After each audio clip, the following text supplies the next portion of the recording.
"Ma'am, I need to see your boarding pass again," the flight attendant said with a dismissive tone. Her eyes narrowed as she examined the ticket. "Your boarding pass has to be confirmed first before you're allowed to board, so you can't board this plane yet. Step aside for others to board."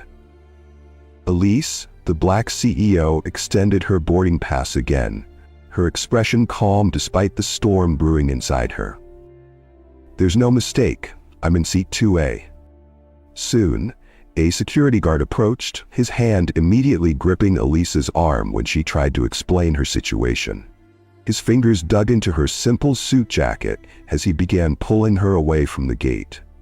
Other passengers looked on, some concerned, some indifferent, some even nodding in approval. But within 30 seconds, something extraordinary happened. The massive departure screens throughout the terminal flickered, then went completely black. The boarding gate's electronic displays froze. Announcements over the PA system abruptly cut off mid-sentence. The confusion in the terminal amplified tenfold. Passengers who had been boarding suddenly stopped in their tracks. Airline staff stared at their dead computer terminals in disbelief. Gate 37B was in complete chaos. Passengers shouting over each other, carry-on luggage scattered across the waiting area, airline staff frantically trying to maintain order but failing miserably. This wasn't just your typical flight delay frustration. Something much bigger was unfolding. This story gives the biggest karma that happens when a woman that was thought to be nothing and denied boarding the plane powerfully revealed who she was and made the airline regret their decision. Have you ever been discriminated against at the airport? Share your experience in the comments. And if you stand against prejudice and injustice, hit that subscribe button right now. Type justice in the comments and tell us where you're watching from. Because this story of justice is just getting started. So who exactly is Elise Washington, and how did she become powerful enough to bring an entire airline to its knees? Elise's journey to becoming one of America's most influential tech CEOs is nothing short of extraordinary. Unlike many tech executives with privileged backgrounds and elite connections, Elise came from absolutely nothing. Her mother worked 3 jobs to keep a roof over their heads in a neighborhood where success stories were few and far between. At 16, Elise was already showing remarkable talent with computers. While other teenagers were hanging out at the mall, she was fixing broken electronics from pawn shops and teaching herself to code on a second-hand computer her high school teacher had salvaged for her. This wasn't just a hobby, this was survival. By 17, she was making enough money repairing computers for local businesses to help her mother pay rent. But the road was never easy. When she applied to college, despite perfect SAT scores, she was waitlisted at every top tech school she applied to. When she finally did get into Northwestern on a partial scholarship, she had to work 2 jobs while carrying a full course load. After college, the pattern continued. At her first tech job, she watched as her white male colleagues with less experience were promoted above her. When she created an innovative scheduling algorithm that saved the company millions, her manager took credit for it. When she spoke up, she was labeled difficult and not a team player. But Elise doesn't break, she builds. Instead of fighting a system designed against her success, she created her own system. At 28, she mortgaged everything she owned to start Nexus Technologies. The company's first office, her studio apartment. Her first employees, 3 fellow graduates who believed in her vision enough to work for equity when she couldn't afford salaries. 15 years later, Nexus Technologies employed over 5,000 people globally, reported profits of $1.2 billion. Elise Washington wasn't just successful. She was a force of nature who transformed an industry. The morning of our story, Elise was preparing for what might be the most important deal of her career. In her penthouse apartment overlooking Central Park, she packed lightly for her trip to Singapore.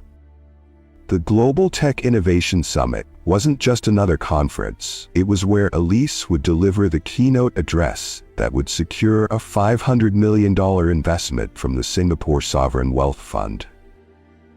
This investment wouldn't just expand Nexus Technologies, it would fund their most ambitious project yet. But unlike many executives who travel with an entourage, Elise preferred traveling alone on long international flights. It gave her time to think, to prepare, to strategize. For the 20-hour journey ahead, she dressed simple, comfortably but professionally. Black trousers, a silk blouse, and a tailored blazer she could remove during the flight.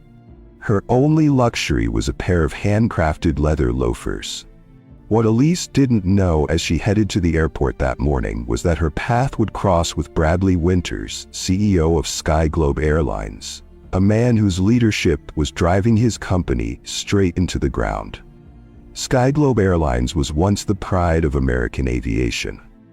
Founded in the golden age of air travel, it had built its reputation on luxury service and exclusive experiences. Their slogan, "The Sky's Elite," had once represented aspiration.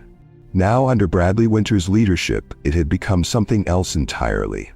At 68, Bradley Winters was a third-generation airline executive. His grandfather had founded SkyGlobe, his father had expanded it, and Bradley had inherited the CEO position almost as a birthright. With silver hair always perfectly coiffed and bespoke suits from London tailors, Bradley looked the part of the distinguished executive. But appearances can be deceiving. That morning, Elise's town car pulled up to the departures terminal. She tipped the driver generously. Rolling her carry-on behind her, she entered the terminal, unaware that this routine business trip was about to become anything but routine. Her day of frustration began the moment she stepped through the revolving doors of LaGuardia's Terminal B. Having flown first class hundreds of times before, she approached the premium check-in area, a separate section with plush carpet, minimal lines, and staff trained to cater to SkyGlobe's highest-paying customers. But before she could even reach the counter, the gate agent intercepted her. "Economy check-in is that way, ma'am," the agent said with a dismissive gesture toward the long, snaking line where dozens of passengers waited. Elise paused, took a controlled breath, and politely responded, "I'm flying first class to Singapore." She held up her digital boarding pass on her phone as evidence. The agent barely glanced at it. "Economy check-in is that way," she repeated, this time with visible impatience. It was the first little cut of the day, a small moment that most white travelers would never experience. For Elise, she didn't argue. Instead, she walked to the premium counter anyway and was greeted by a different agent who processed her check-in without issue, though not without first double-checking her booking with visible surprise.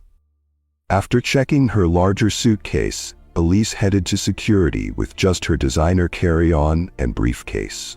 The premium security lane was nearly empty, a perk of first-class travel that usually made the exorbitant ticket prices worth every penny. But as Elise approached the TSA checkpoint, an agent waved her out of the premium lane. "Random security check, ma'am. You'll need to go through enhanced screening." Elise watched as three white businessmen in expensive suits walked through the premium lane without a second glance from the same TSA agent. She looked around at the randomly selected travelers in the enhanced screening line. Every single one was a person of color. When her turn came, the male TSA agent's pat-down went well beyond standard procedure. His hands lingered too long. He checked the same areas multiple times. His touch was firmer than necessary. The humiliation burned inside her, but Elise maintained her composure. She'd learned long ago that showing anger would only make things worse. She'd be labeled as the angry black woman, giving them justification for their treatment. As she collected her belongings after the screening, she immediately noticed something was missing. Her watch. Not just any watch, but a custom-designed Patek Philippe worth over $60,000. It had been a gift to herself when Nexus Technologies went public. More than its monetary value, it symbolized everything she had overcome. "Excuse me," she said to the TSA agent. "My watch is missing." The agent barely looked up. If it was there, it would have come through. It was there. I placed it in the bin myself. What followed was 15 minutes of Elise insisting on reviewing security footage while agents suggested she must have forgotten her watch at home. Finally, after she refused to move and threatened to call her attorney, a supervisor miraculously found the watch in a separate bin, one that Elise had never used. By the time she reached Gate 37B, boarding for her flight to Singapore had already begun. Despite the delays at security, she still had plenty of time to board. First-class passengers are typically boarded first or given the option to board at their convenience. As she approached the first-class boarding lane, a gate agent named Meredith, her name tag clearly visible, looked at Elise with immediate suspicion.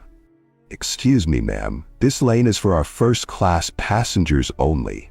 Elise held up her boarding pass once again. "Yes, I'm aware. I'm in seat 2A.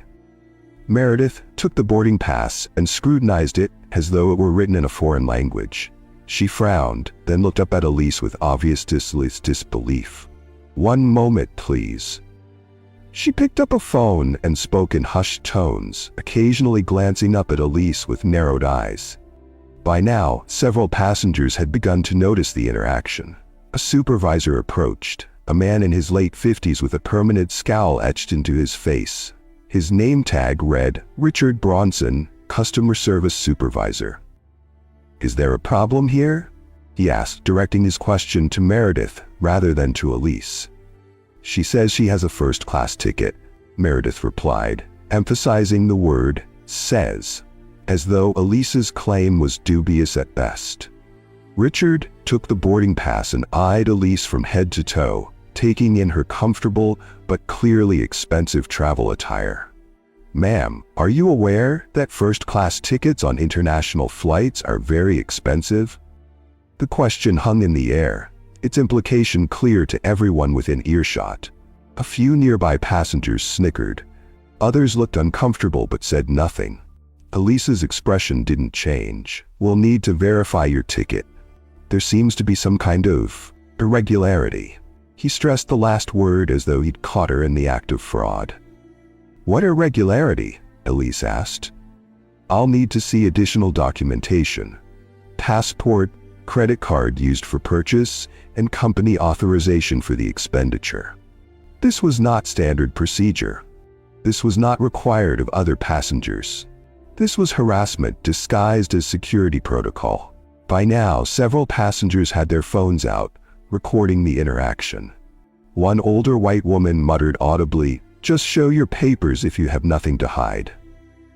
Elise provided her passport and corporate credit card, though she rightfully refused to show any company authorization, a document that isn't required by any airline for any passenger, regardless of ticket class.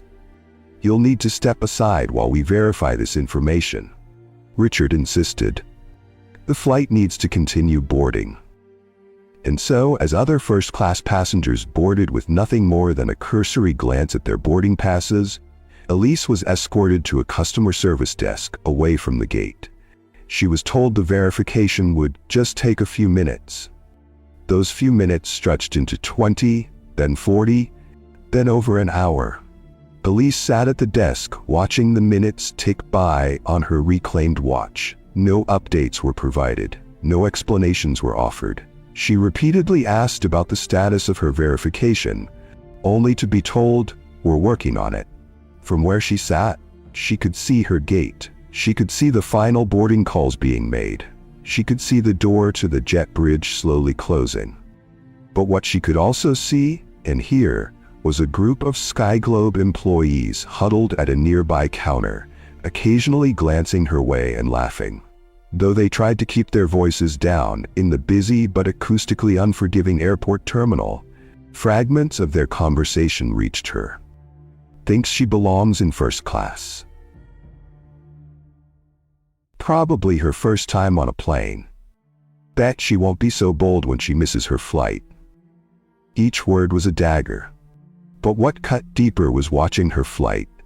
A flight she had every right to be on, in a seat she had paid thousands for, depart without her. The boarding door closed, the jet bridge pulled back. Through the large windows, she watched her plane taxi away. Only then did Richard return to the desk. I regret to inform you that while we were verifying your information, your flight has departed, he said without a hint of actual regret. Unfortunately, you missed your boarding time. Elise's voice remained steady, despite the rage and hurt building inside her. I missed my boarding time because your staff deliberately detained me on false pretenses. Richard ignored her accusation completely. We can rebook you on the next flight to Singapore, which departs in approximately 5 hours. However, I'm afraid the first class is fully booked. We can offer you an economy seat.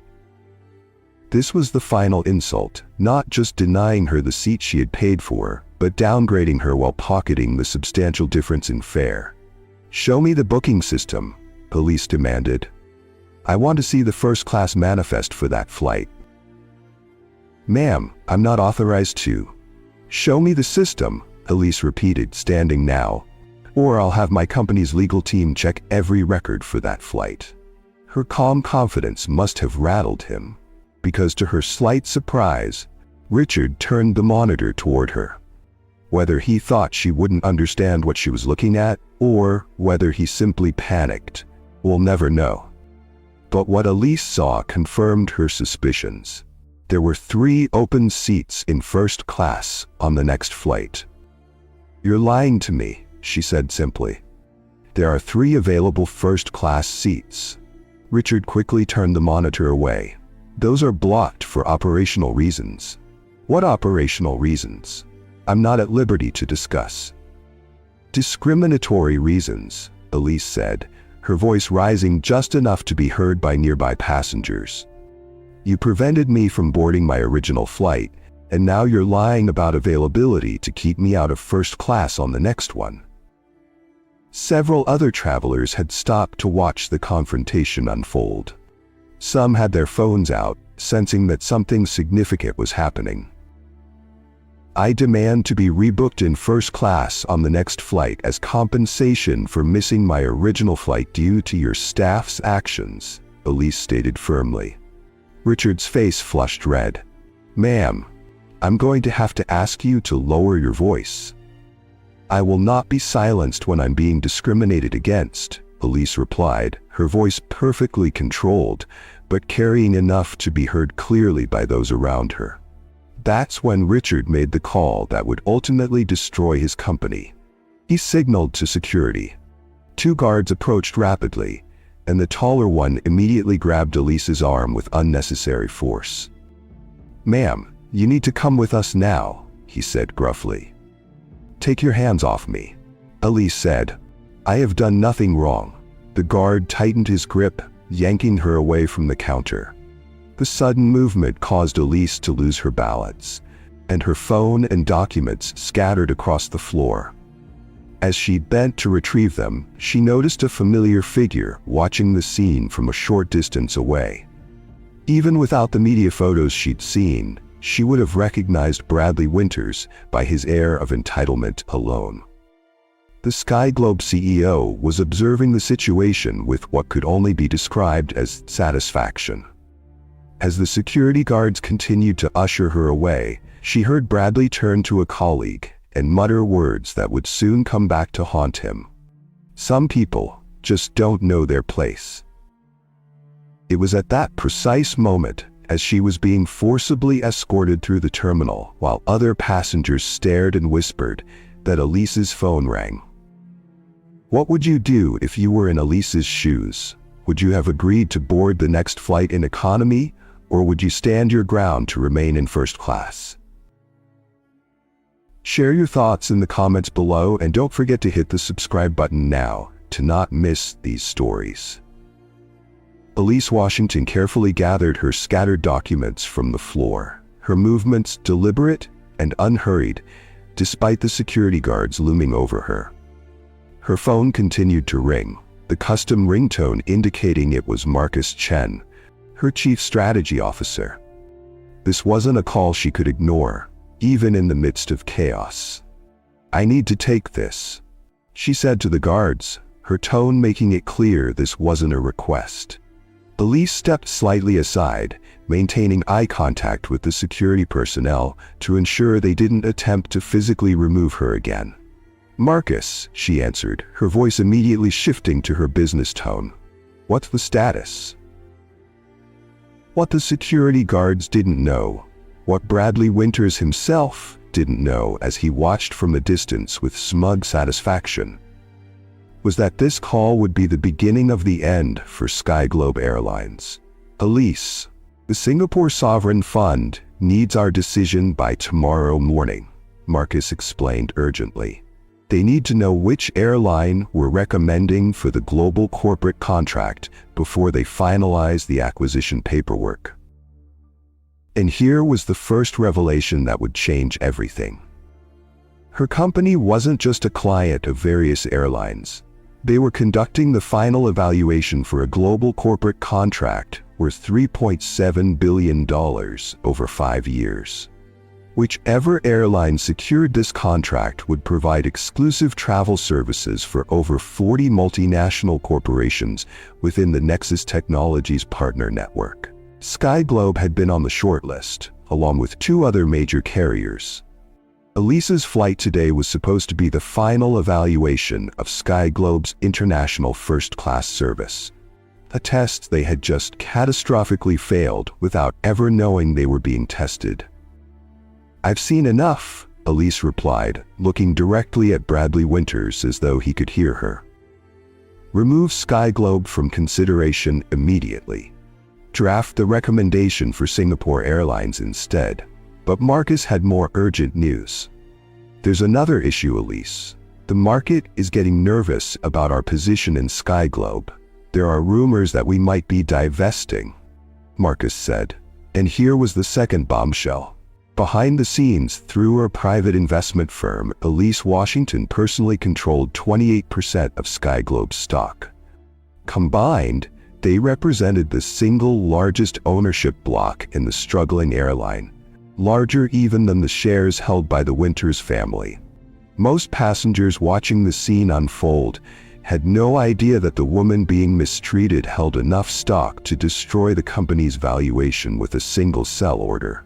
"The Singapore conference isn't just about our recommendation, Elise," Marcus continued. "Everyone is expecting your keynote to signal the green light for our acquisition talks." And there was the third revelation. The Singapore conference wasn't merely about securing a $500 million investment.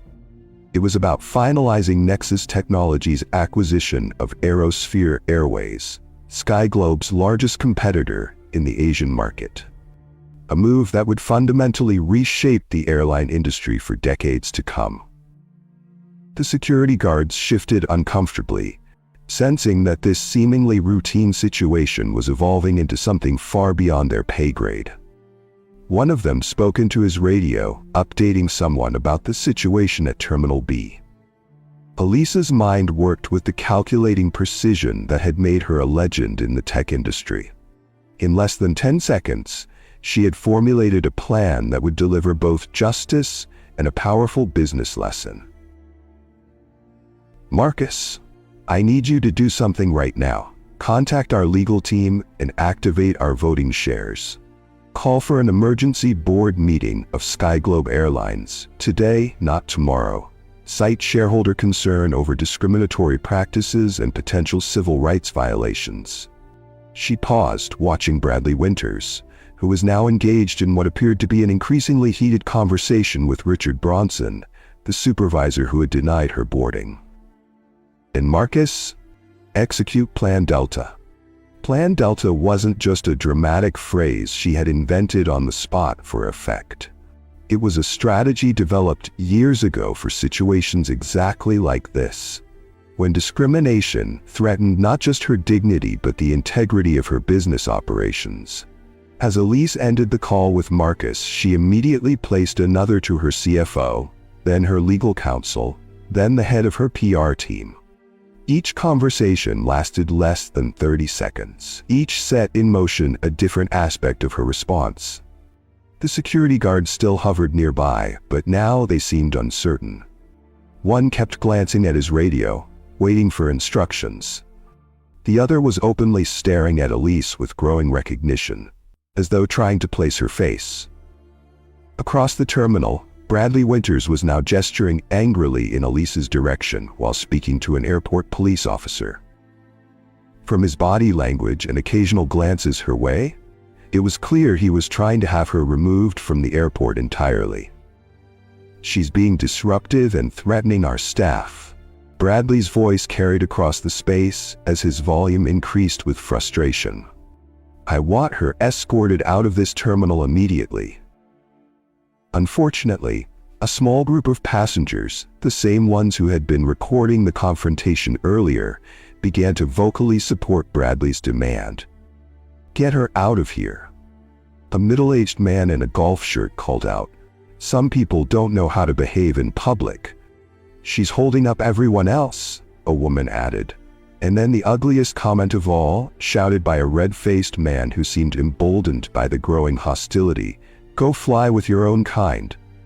The naked racism hung in the air, shocking even some of those who had been quietly judgmental before. A few passengers looked down, uncomfortable with the explicit hatred now on display. Others moved away, not wanting to be associated with such blatant bigotry. But something unexpected happened when the airport police officer approached Elise. Instead of immediately moving to escort her out, he hesitated. His eyes widened slightly with recognition. "Miss Washington?" he asked quietly. "Elise Washington from Nexus Technologies?" The officer, whose name tag read Officer James Taylor, had recognized her from a recent cover feature in Business Weekly magazine, highlighting the most influential Black executives in America. "You were just on the cover of Business Weekly," he continued, keeping his voice low. "My daughter did her school report on you last month. She wants to be a software engineer because of you." This small moment of recognition, of being seen as who she truly was, rather than what biased assumptions made her out to be, changed her reaction. Officer Taylor positioned himself subtly between Elise and the increasingly hostile group of passengers. It wasn't obvious, but he had made a choice about whose safety he was prioritizing. And then it began.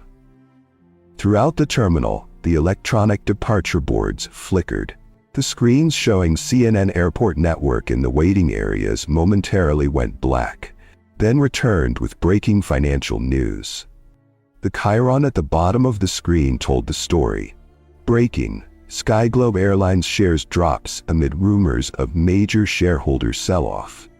Travelers throughout the terminal began to notice, pointing at the screens and murmuring to each other. Some pulled out phones to check their investment apps. The atmosphere in Terminal B subtly shifted as the financial drama began to overshadow the personal one. On the screens, financial analysts were already speculating about the cause of the sudden stock movement. One mentioned unconfirmed reports of discriminatory incidents and potential civil rights violations that could expose the airline to significant legal liability. Marcus Chen had wasted no time in executing Plan Delta. Bradley Winters' phone rang, then rang again, and again. His face, already flushed with anger, now drained of color as he glanced at the screen of his phone. He stepped away to take the call, his entire demeanor transforming from aggressive to defensive in an instant. The SkyGlobe CEO paced back and forth, occasionally glancing toward Elise with growing recognition and alarm. Whatever he was hearing on the other end of that call was clearly devastating news. Across the terminal, other SkyGlobe executives who happened to be at the airport that day were receiving similar calls. The panic spread visibly among staff as word traveled through hushed whispers and wide-eyed glances. Then, a new commotion at the terminal entrance drew attention. A group of men and women in immaculate suits marched purposefully through the doors, led by a young woman in her 30s with the confident stride of someone who navigated corporate battlefields daily. Samantha Rivera, police's executive assistant, had arrived with reinforcements. Behind her walked 4 members of Nexus Technologies' legal team, each carrying leather portfolios and wearing expressions that would make any corporate executive reconsider their life choices.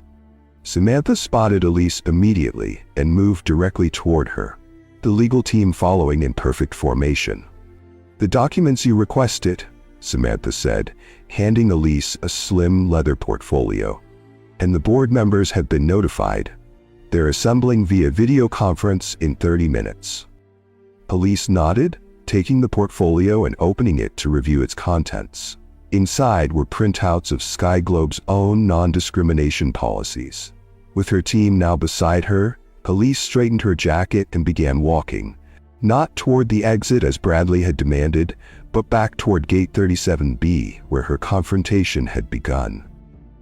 Officer Taylor made no move to stop her. The security guards looked to each other uncertainly, receiving no clear instructions through their radios, as the chain of command at Sky Globe was now in disarray.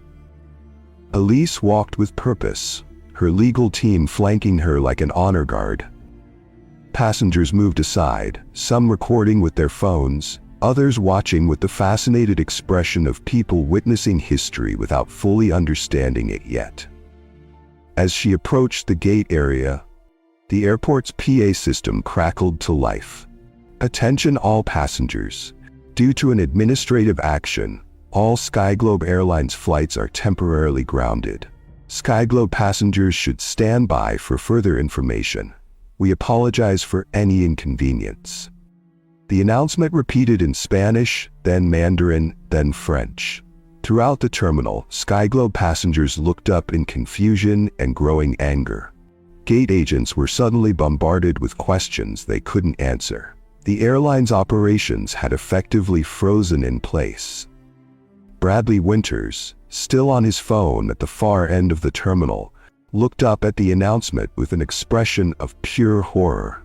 In that moment, he finally connected the dots between the woman his staff had discriminated against and the financial catastrophe now unfolding around him.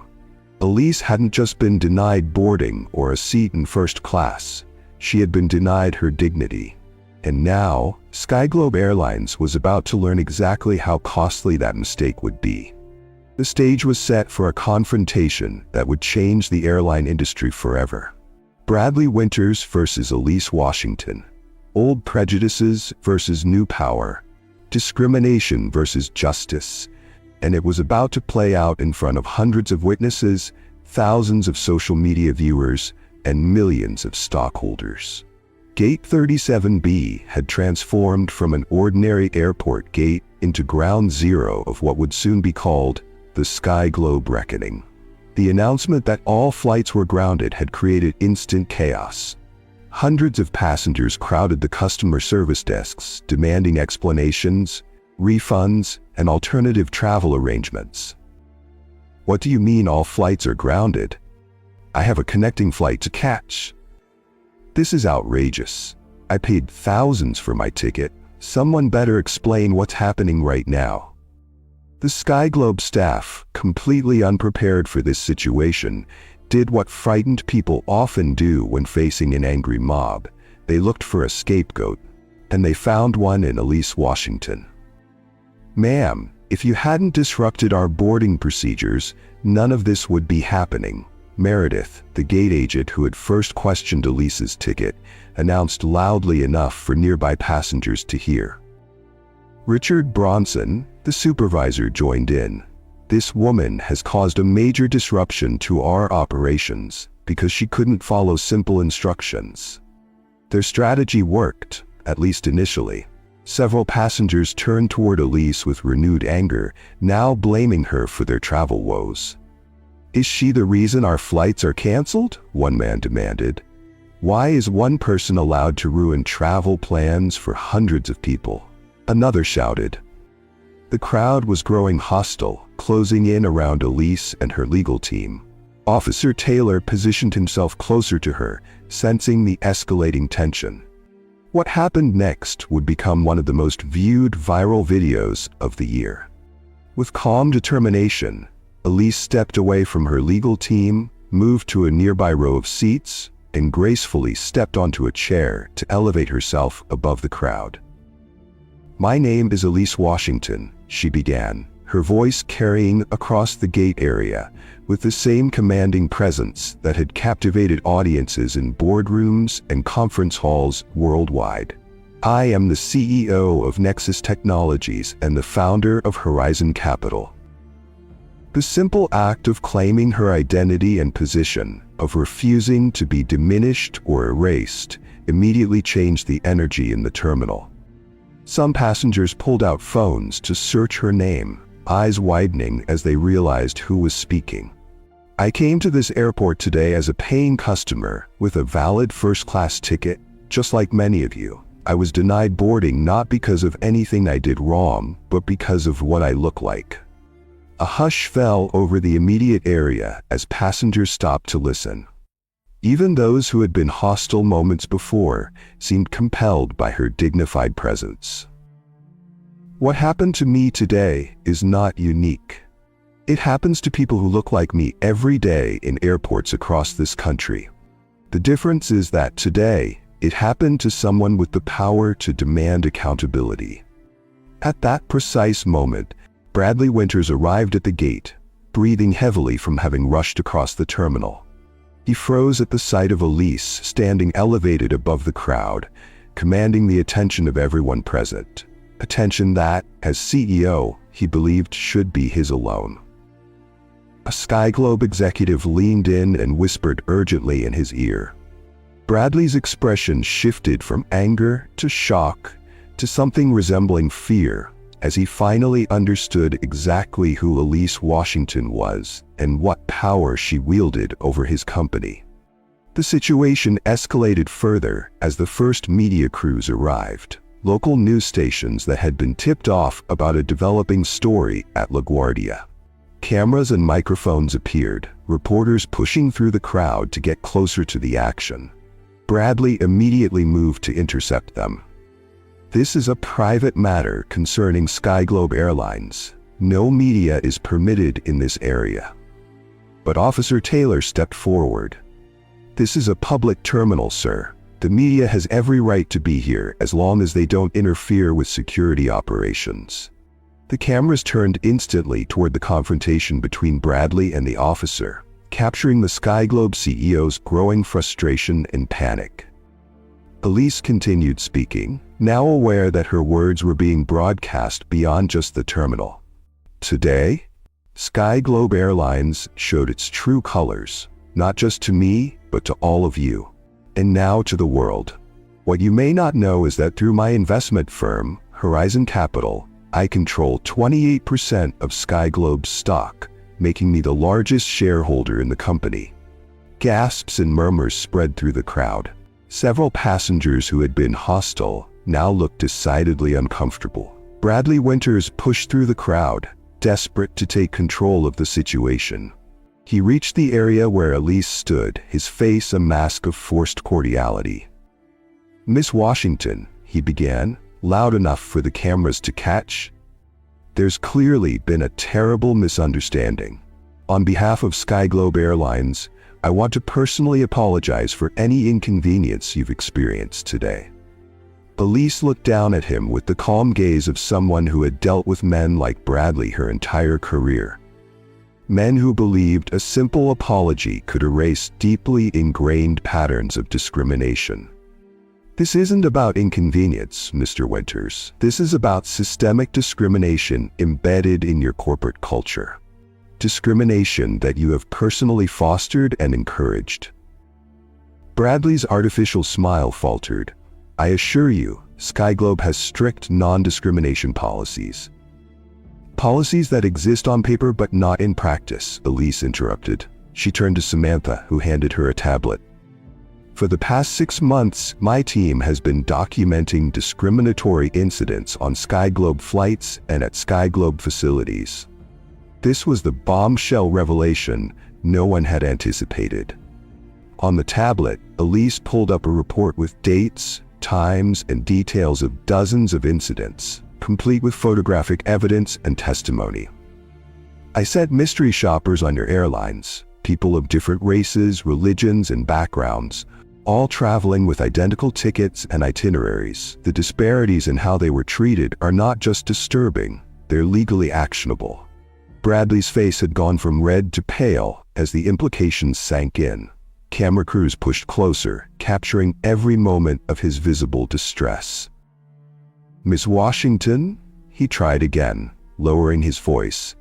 "Perhaps we could discuss this privately. I'd be happy to offer you our corporate jet to Singapore, and we can discuss compensation for today's unfortunate events." Elise's response was measured but firm. "Today wasn't unfortunate, Mr. Winters. It was inevitable. When you build a corporate culture on exclusion rather than inclusion, when you dismiss diversity initiatives as PR stunts, when you tell your colleagues that some people don't know their place, this is the result." Bradley's eyes widened at hearing his own words quoted back to him. "You couldn't possibly have heard." "I heard everything," Elise stated simply. "And more importantly, I've been listening to your passengers, your employees, and the communities you claim to serve." As if on cue, a middle-aged black woman stepped forward from the crowd. "I've been flying Skyglobe for 15 years as a business traveler," she said, her voice shaking slightly. "I've been randomly selected for additional screening every single time. Every time." An elderly Asian man joined her. "They made me change seats last month because a white passenger didn't want to sit next to me.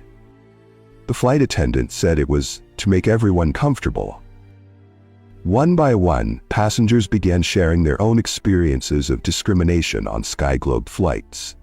Each story built upon the last, creating a damning portrait of a company culture rooted in bias and exclusion. Meanwhile, the passengers who had earlier hurled racist comments began to quietly edge away from the scene, clearly hoping to escape before being identified. But in our age of smartphones and social media, nothing remains hidden for long. Several onlookers had recorded their earlier comments, and these videos were already circulating on Twitter and Instagram, complete with hashtags identifying them. Elise let each person speak, giving weight and validation to experiences that had too often been dismissed or denied. When they finished, she addressed not just the crowd at Gate 37B, but the growing audience watching live streams across the world. "Discrimination isn't just morally wrong, it's bad business," she said.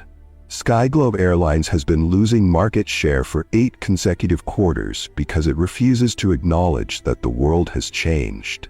Today's consumers expect better.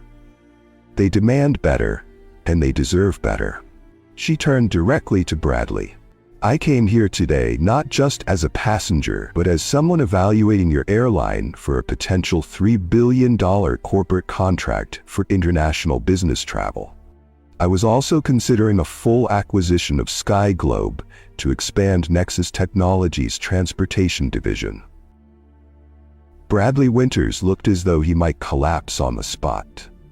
The potential deals she mentioned represented the lifeline his struggling airline desperately needed.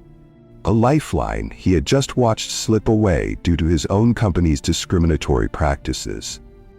"But based on what I've experienced and documented," Elise continued, "I cannot in good conscience recommend Skyglobe to my partners or consider it for acquisition. Not without fundamental changes to its leadership and culture." By now, the confrontation had become the top trending topic on social media. #Skyglobe Reckoning and Elise Washington were trending worldwide.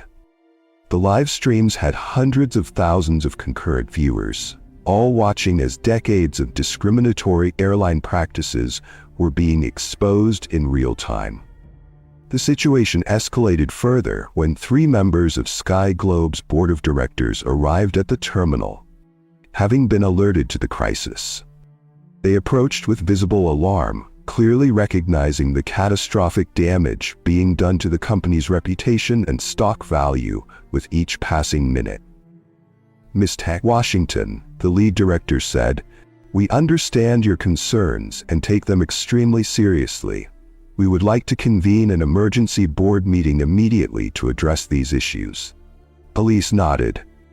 "That's exactly what I called for an hour ago." The group moved toward a private airport lounge that had been hastily secured for the impromptu board meeting. As Bradley Winters followed, visibly shaken, cameras tracked his every move. The difference between his confident swagger earlier and his current defeated posture told the entire story without a single word. Inside the airport's premium lounge, now cleared of other passengers, Skyglobe's board members assembled physically and virtually. Large screens showed the faces of directors who couldn't be present in person, but had joined via video conference. Every one of them wore expressions of grave concern. Elise and her legal team laid out their evidence methodically and devastatingly. The documentation was incontrovertible.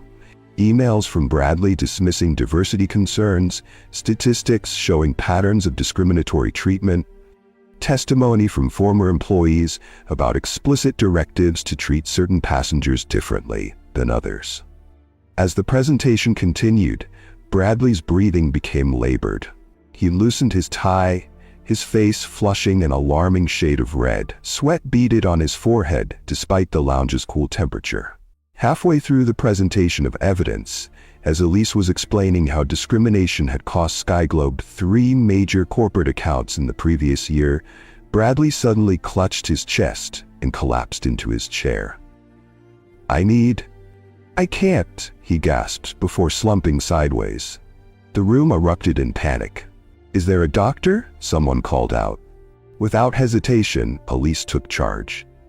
"Call an ambulance immediately," she directed one of the board members. Then she loosened Bradley's tie completely and helped move him into a recovery position on the floor. It was a striking image. The woman who had every reason to despise this man was now the one ensuring he received proper care in his moment of crisis. Even as Bradley Winters faced the consequences of his actions, Elise Washington demonstrated the compassion and humanity he had denied to so many others. The paramedics arrived within minutes, quickly determining that Bradley was experiencing symptoms consistent with a severe panic attack, coupled with extreme stress reaction. Not a heart attack, as initially feared. As they prepared to transport him to the hospital, he looked up at Elise with what appeared to be genuine shock at her intervention on his behalf. With Bradley on his way to the hospital, the board meeting reconvened. The directors, now fully aware of the magnitude of the crisis facing their company, moved quickly to damage control. After less than 30 minutes of deliberation, the board chairman announced their decision. The airline had been shut down due to Elise pulling out her shares. Bradley Winters would be suspended immediately, pending a full investigation. And an interim CEO would be appointed from outside the current executive team to ensure impartiality and help the airline build up again. Furthermore, the board unanimously approved the formation of an independent committee to investigate discriminatory practices throughout the organization and recommend comprehensive reforms. They requested that Elise's team share their full documentation with this committee. As the meeting concluded, the board chairman addressed Elise directly. "Ms. Washington, we cannot undo what happened to you today or to countless others over the years, but we can commit to ensuring it never happens again. We would welcome your guidance in this process of transformation."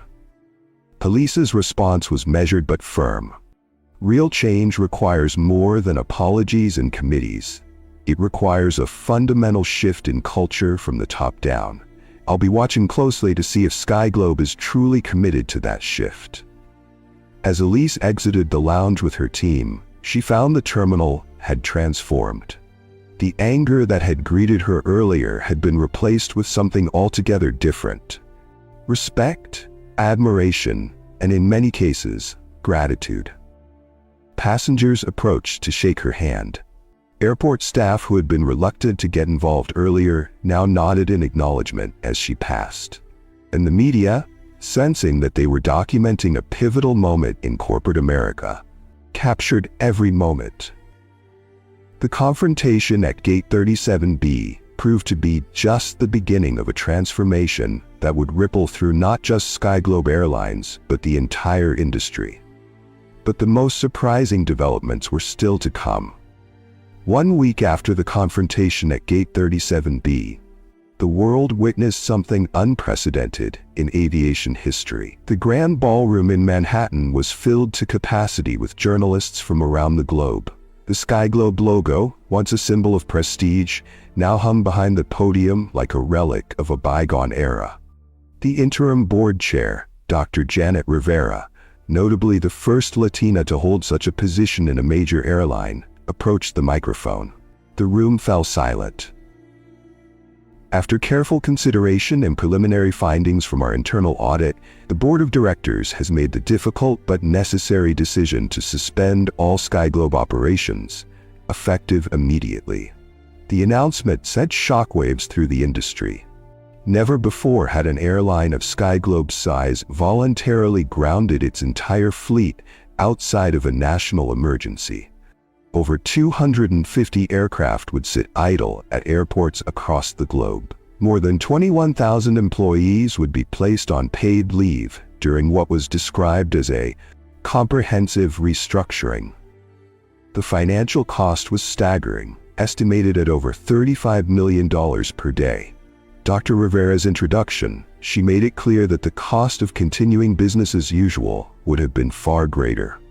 Some have asked why such a drastic measure is necessary, Rivera began, her voice steady and resolute. My answer is simple. Sometimes you need to tear down the foundation to rebuild properly. SkyGlobe's issues aren't superficial problems that can be fixed with sensitivity training or policy memos. The discrimination was structural, embedded in the company's culture from its highest levels to its daily operations. The cameras panned across the room, capturing the solemn faces of board members who had come to recognize the full extent of their company's failings. Many had initially resisted the idea of a complete shutdown, arguing for less dramatic remedies. But the preliminary audit findings had silenced those objections. Throughout the week following the LaGuardia incident, SkyGlobe terminals across the world had transformed into ghost towns. Ticketing counters stood empty. Check-in kiosks displayed temporarily unavailable messages. Maintenance hangars were quiet, except for the minimal staff performing essential aircraft preservation work. At JFK Airport, a time-lapse camera captured the SkyGlobe fleet being towed to remote stands, their engines covered, their livery suddenly looking like artifacts from a company that already belonged to history. The airline industry, accustomed to continuous operation regardless of circumstances, watched in disbelief as one of its oldest members voluntarily removed itself from the skies.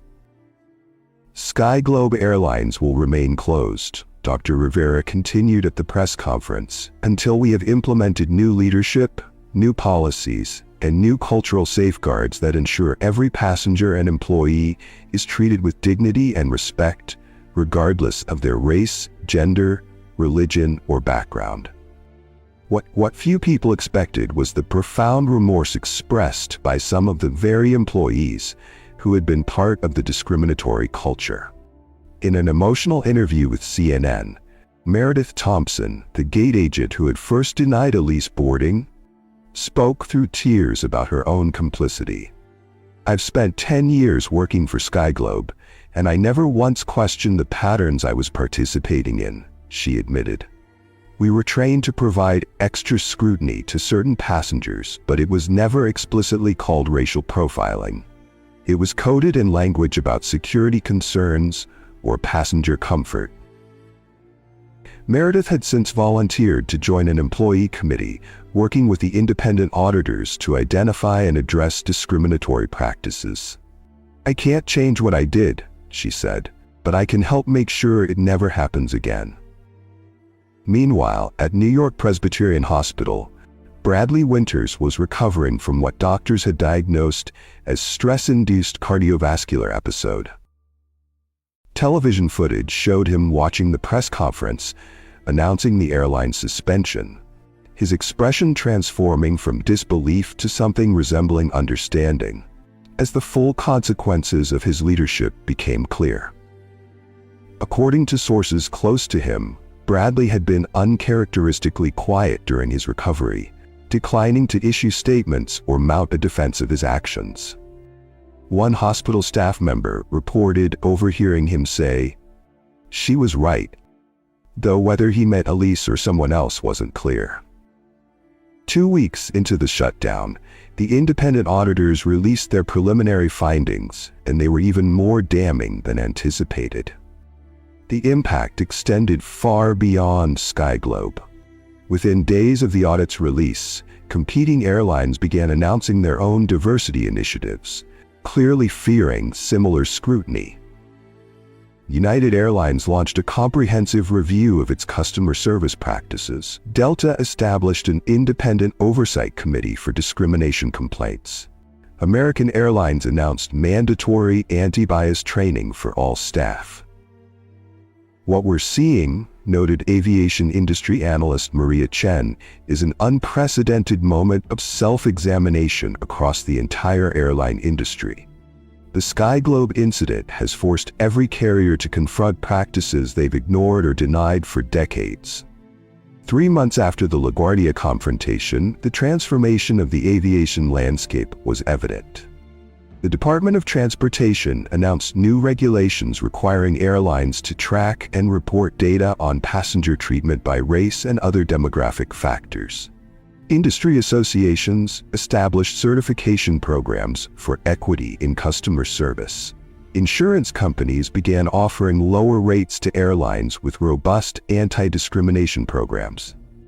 At LaGuardia Airport, Gate 37B, where everything had begun, was being renovated. The SkyGlobe signage had been removed, but a new sign covered in blue construction wrap bore the teaser, "Coming soon, a new way to fly." Behind the barricades, workers were installing a completely redesigned gate area featuring accessibility enhancements, prayer rooms, multilingual signage, and culturally inclusive artwork. 6 months after operations were suspended, SkyGlobe Airlines returned to the skies with new leadership, new policies, and a new commitment to inclusion.